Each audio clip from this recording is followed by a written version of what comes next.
So প্ৰশ্নটো হ'ল which number of the following is divisible by 3 তলৰ কোনটো সংখ্যা 3 ৰে বিভাজ্য চাৰিটা অপচন দিয়া আছে ইয়াৰ ভিতৰত এটা শুদ্ধ আৰু এটো চাবৰ বাবে 3 ৰে গোটেইকেইটা সংখ্যাক হৰণ কৰি চোৱাৰ প্ৰয়োজন নাই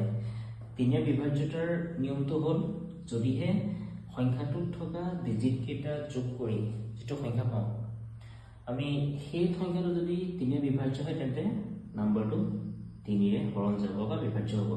ইয়াত থকা আমি ডিজিট কেইটা যোগ কৰিছো 3 ৰ পাছে 8 8 4 12 12 19 19 3 22 22 যেহেতু 3 ৰে বিভাজ্য নহয় গতিকে এই সংখ্যাটো 3 ৰে বিভাজ্য নহব নেক্সট হল আছে